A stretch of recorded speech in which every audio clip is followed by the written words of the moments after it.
qui va avoir lieu dans 10 minutes, un quart d'heure de mémoire. C'est un accord qui va être signé entre Siemens et Orange Business Services, OBS. Donc de temps en temps je dirais Orange, de temps en temps je dirais OBS. Pour en parler, je reçois Anne Stenberg, elle est responsable des partenariats chez Siemens France. Et puis Sébastien Dudreuil, qui est responsable 4.0 chez Orange. Alors Sébastien, je démarre avec vous. Cet accord, vous avez signé un accord. Donc moi, un accord Siemens au départ avec Orange, je m'attendais à quelque chose plus dans le digital. J'avoue, je ne m'attendais pas forcément avec Orange quand je savais qu'il y avait un petit scoop qui se préparait. Il va concerner quoi cet accord? La 5G, la cybersécurité, quel est le panel, quel est l'objectif? Alors bonjour, c'est un partenariat stratégique effectivement entre OBS et Siemens, dont la vocation et la portée est un ensemble finalement de la gamme de chacune de nos entreprises. Et donc il n'est pas circonstancié à un seul secteur et à un seul domaine d'application. Donc on va y trouver dedans la partie IoT, la connectivité, la connexion des machines, la remontée des données. On va y retrouver donc les composants cloud et le cloud souverain par exemple, pour faire ces solutions durcies pour l'industrie. On aura un composant sur le réseau, donc bien sûr le réseau, la connectivité, l'accès aux machines, l'accès au réseau à distance, le sécuriser bien entendu. La 5G, la 5G fait partie des thématiques et des composants dans ce partenariat. On voit que la 5G industrielle arrivera un peu plus tard, mais elle en fait partie. Et puis bien sûr un volet cybersécurité important pour rendre l'outil de production résilient. Donc en fait, c'est différentes briques technologiques qui existent. À vous écouter, alors ça c'est un peu, j'allais dire la version Orange, on ouvrait les guillemets, on aura forcément j'imagine la même version, mais c'est une version plutôt IT, c'est ça. Et puis la version Siemens, c'est la version OT, c'est ce mélange des deux mondes, c'est un peu ça? Oui. Bonjour Guy. Effectivement, on est vraiment dans une logique où aujourd'hui la convergence IT-OT devient une pièce maîtresse. Dans les ateliers de production, on utilise de plus en plus de données. Ces données, elles doivent être exploitées, utilisées, interprétées, comprises également et sécurisées, puisqu'on est vraiment dans cette logique où la donnée de production va dans les environnements d'IT. Donc la convergence IT-OT est maître et c'est ce qui nous rejoint aujourd'hui. On a une vraie complémentarité, on va dire naturelle, qui s'est mise en place au travers de ce partenariat. Alors, c'est un partenariat, c'est un accord, comment vous l'intitulez, peu importe le terme, mais c'est quelque chose d'exclusif, ça se passe comment? Aujourd'hui, tout le monde travaille un peu avec tout le monde, ça veut dire que là, vous allez aller plus loin avec Orange, et Orange, c'est pareil, va travailler avec Siemens, et ne va pas forcément aller aussi loin avec d'autres entreprises concurrentes. Comment que ça se passe? Alors effectivement, des deux côtés. Ouais, oui, pardon. Effectivement, on est dans une logique non exclusive. L'idée étant d'apporter aux clients des solutions de bout en bout, depuis l'atelier de production jusqu'à l'IT. Et on travaillera avec Orange dès lors qu'on pourra le faire chez le client. Le client reste maître lui aussi des fournisseurs avec lesquels il souhaite travailler. Mais effectivement, on allie nos deux offres, nos deux solutions et nos capabilities, comme on dit en anglais, sur ce sujet-là. Pareil pour vous, c'est un accord qui est non pas exclusif, mais quand même beaucoup plus proche que vous pourriez l'avoir avec d'autres? Alors tout à fait, par contre là on se retrouve bien, c'est dans le sens de cette relation, donc il n'est pas exclusif, mais il est avec une volonté forte en tout cas de faire les choses ensemble, et on est dans un monde de toute façon qui est ouvert. C'est vrai qu'aujourd'hui l'industriel par rapport à 20-30 ans préfère l'écosystème ouvert, il veut pouvoir se sécuriser, changer des morceaux, des composants de sa ligne de production, de son informatique de production ou de son IT, et donc le monde est ouvert, on et on s'implique totalement dans ce monde ouvert. Ce qui veut dire que dans notre accord de partenariat, on n'est pas dans l'impossibilité de faire des projets avec un autre tiers, lui laisser un morceau parce que ça sera mieux. Il faut aussi penser que les industriels ont aussi leurs fournisseurs attitrés. Si on parle par exemple le câblage sur le terrain dans une usine, c'est pas 50 personnes, 50 sociétés qui vont intervenir, souvent c'est l'écosystème dans lequel on va se placer avec cette volonté, cette ouverture. Et quelle est la cible de clients quelque part? À vous écouter, vous allez aller ensemble vers certains clients, donc ça veut dire que c'est quand même un client qui réfléchit, qui fait de la conception. On n'est pas sur un accord pour des TPE ou des PME, on est vraiment sur un accord de projet avec une entreprise qui a une réflexion, c'est ça? Alors c'est très juste. Aujourd'hui, la cible qu'on s'est donnée pour démarrer ce partenariat, alors en France pour les grands clients français, puisqu'on va être plutôt sur des approches qui se dessinent, donc de construction, co-construction, réflexion, études, investissement. On sait que les temps sont longs.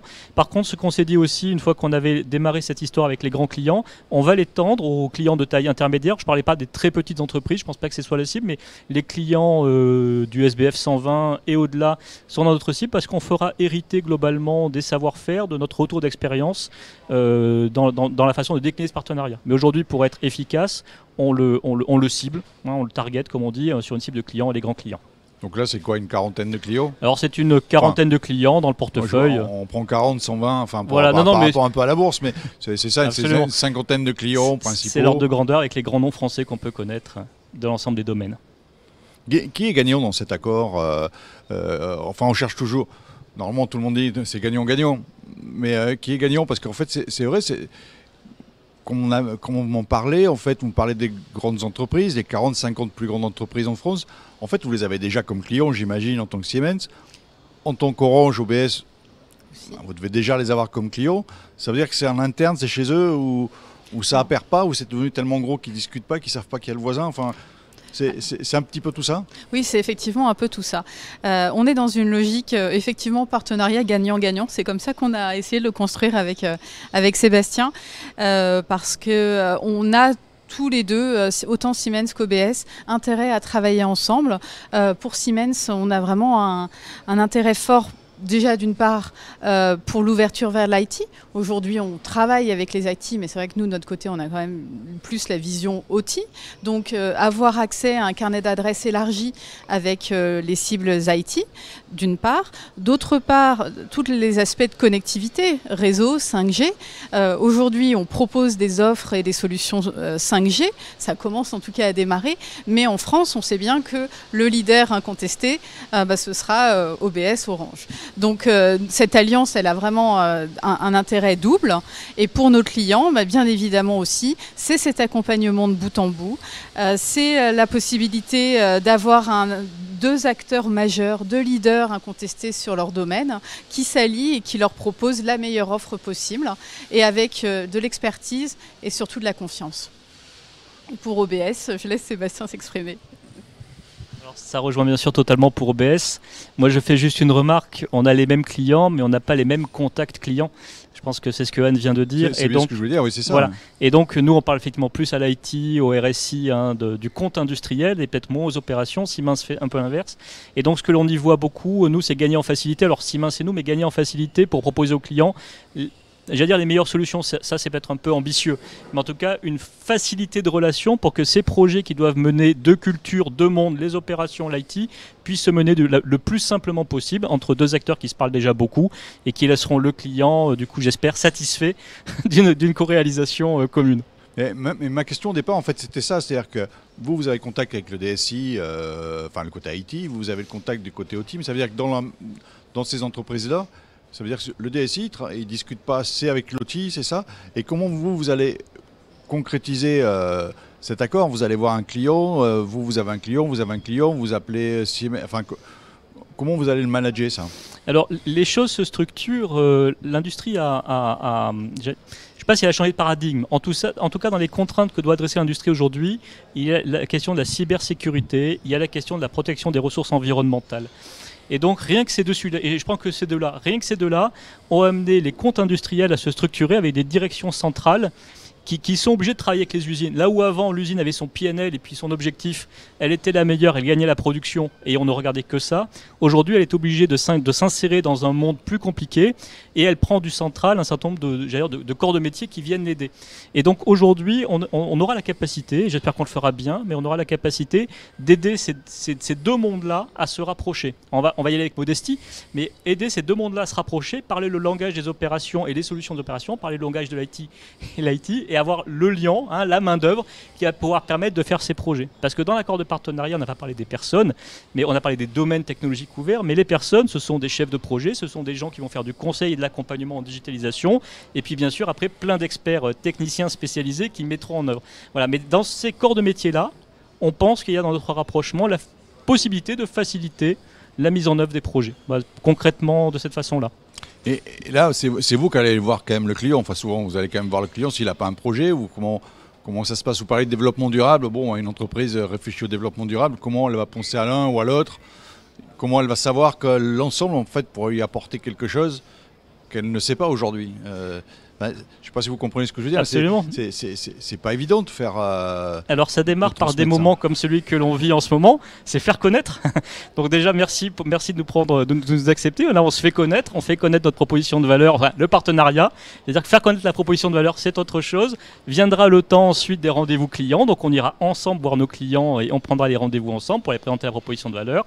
Viendra le temps de maturer tout ça chez nos clients, de se revoir, de voir, parce que les projets bien sûr dans ce domaine-là ne sont pas des projets de l'instant, ce sont des projets où les réflexions arrivent aujourd'hui, le temps de l'essayer viendra l'année prochaine, le temps de faire le projet à l'échelle probablement l'année suivante. Voilà. Donc on est parti dans cette relation-là, avec cette fenêtre temporelle vis-à-vis de nos clients, donc on n'est pas là pour leur mettre la pression en disant on se présente à vous, achetez-nous quelque chose tout de suite.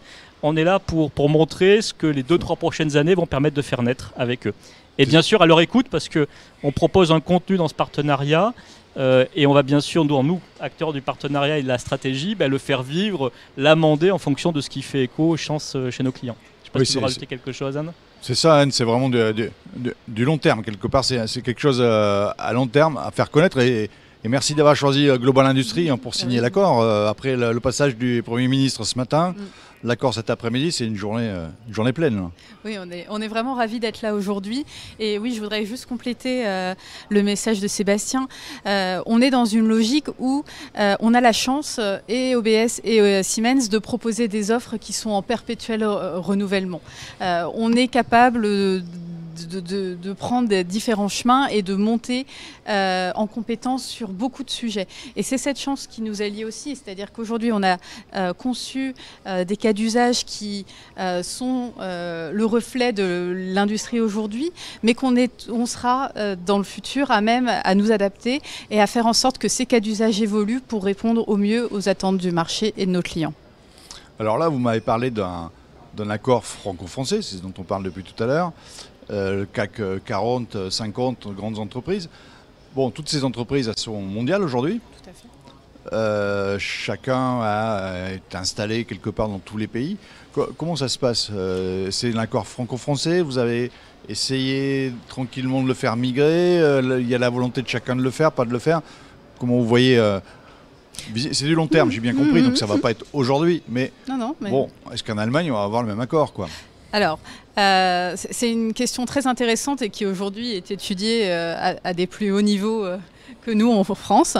En tout cas aujourd'hui, effectivement, c'est un accord franco-français, mais qui vise aussi à accompagner les entreprises françaises dans leurs développements internationaux. Donc on pourra tout à fait accompagner une entreprise qui souhaite implanter une usine en Asie par exemple, et que Siemens France et OBS puissent interagir avec ce site français qui va implanter demain en Asie.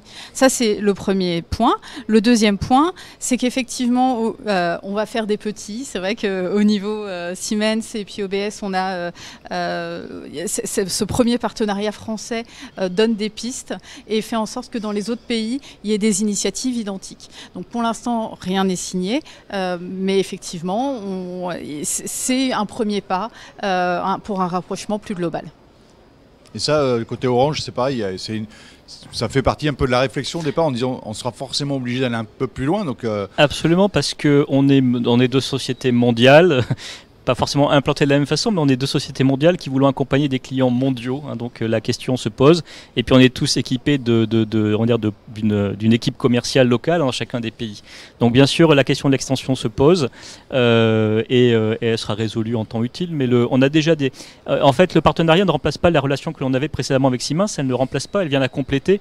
Et donc on était déjà dans des relations d'affaires avec Siemens dans différentes plaques géographiques, dont la France d'ailleurs, mais dans différentes plaques géographiques. Et donc elle ne l'altère pas. Et donc ceux qui vivaient continuent de vivre. Et donc par exemple aux États-Unis, il y a des sujets de réflexion en cours pour des projets et rien n'est entravé. Le partenariat, c'est plutôt une façon d'accélérer, de mettre en lumière différemment, de co-réfléchir ensemble à quelque chose qui touchera mieux le marché. Mais ça ne vient pas... Il y avait déjà de l'espace occupé avec nos deux maisons sur d'autres terrains de jeu. En fait, c'est ce que oui, donc ça existait, mais bon, il y a cette réflexion, c'est intéressant quand même de voir... Et plutôt, quand on parle des autres pays, vous parlez des États-Unis, c'est plutôt Europe, ou c'est vraiment, il n'y a pas de... La stratégie n'est pas définie là-dessus. Alors on prenait quelques exemples, mais dans l'approche Europe, je pense que ce sera avant tout l'approche Europe, parce que les terrains de jeu de Siemens et d'OBS, on va dire, ils sont plus, ça, hein. on est mieux installés, on va le dire comme ça, avec des équipes de production et des équipes de solutions et delivery services. Pour autant, certaines grandes plaques géographiques comme les États-Unis peuvent être des espaces tout à fait intéressants. Siemens y est très implanté. On a des velléités aussi, on y est implanté en tant qu'OBS, ça peut être un deuxième terrain de jeu. Aujourd'hui déjà, soyons modestes, si on parle aux industriels, il faut parler avec raison et modestie. Donc déjà la France, l'approche Europe, ce sera déjà un très beau sujet. Donc je comprends bien, là, au niveau client, ça me fait penser à une autre question quelque part. Est-ce que si on vient sur les technologies, par exemple la cybersécurité, OBS travaille sur la cybersécurité forcément, Siemens aussi travaille sur la cybersécurité. Est-ce que là vous allez, à un moment, vos équipes de développement, non pas pour le client final, parce que j'ai bien compris que pour un client, vous allez mettre en commun un certain nombre de choses pour lui proposer une solution avec la cyber intégrée, mais est-ce que dans les développements internes de chacun, ça peut être intéressant au moment de se dire, je ne sais pas, on fait une équipe commune et une seule équipe, parce que quelque part, le problème de cybersécurité, elle touche tout. Est-ce que c'est une réflexion au moment où vous allez aller plus loin aussi, du coup? À ce jour, le partenariat est vraiment axé sur le commerce et sur le déploiement de nos offres existantes et la Ça, j'ai bien compris, mais arriver chez un client avec 2 offres de cyber, c'est vrai qu'à un moment, on va se dire, il va falloir faire des ponts, quoi. Alors, on n'arrivera pas avec 2 offres de cybersécurité, on arrivera avec une seule offre packagée, incluant des services OBS, des services de Siemens et des produits Siemens.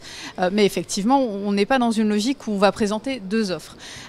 Pour l'instant, la notion de développement commune n'a pas été envisagée, en tout cas à notre échelle.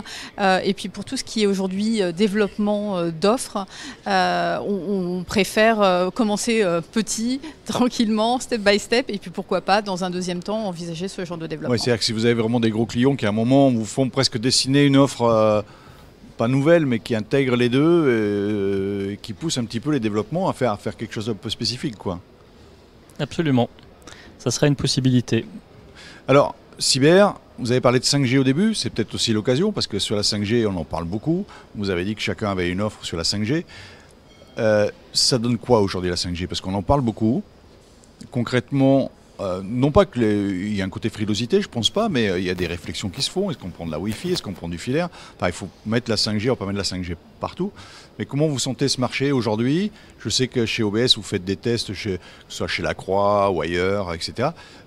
Est-ce que vous sentez cette 5G dans les entreprises? Elle va démarrer quand? Une courbe rapide? Comment vous voyez les choses? Alors, la 5G, il y a 2 5G. Et c'est vrai qu'il faut savoir de laquelle on parle. Donc il y a la 5G aujourd'hui grand public, hein, celle qui commence à être déployée, qui est plutôt à destination des usages grand public, des terminaux mobiles. Là on parle de la 5G d'entreprise propriétaire. Voilà, et après il y a la 5G, on va dire, qui arrive pour l'usage industriel. On est plutôt en 2023. Elle est encore en train d'être normalisée, en tout cas les normalisations se finissent. Et donc la 5G industrielle, donc usage industriel, ça veut dire le temps critique, voilà, le contrôle commande des machines, le temps critique. Je vais le résumer juste ainsi. Donc ça c'est plutôt 2023. Donc on est toujours dans le temps de la préparation. Et donc beaucoup de clients, et donc plutôt parmi les gros, ceux qui ont le temps de commencer à réfléchir au futur, s'y intéressent énormément, parce que ça sera un réseau supplémentaire, et je le dis bien comme ça, a priori ça sera un réseau supplémentaire dans leur portefeuille pour aller mailler leurs usines sur des usages supplémentaires. Alors on avait la question, est-ce que ça va éteindre des couches de réseau anciens par exemple, ou pas? Bon, pour l'instant, la question, c'est plutôt que ça vienne un réseau de plus pour des usages nouveaux, plutôt ceux qui permettront plus de mobilité dans l'usine, parce que par rapport au Wi-Fi, la 5GSA apportera quelques éléments différenciants forts par rapport à la densité des antennes, par rapport au temps de commutation du réseau, et donc ce sera observé par les industriels, donc plutôt 2023. Bon, bah écoutez, merci beaucoup. On reviendra sur la 5G à un autre moment, je pense. Puis là, je vous laisse aller signer cet accord. Hein. Merci beaucoup. Merci beaucoup, bon accord, bon salon. Merci beaucoup. Merci. Au revoir, merci.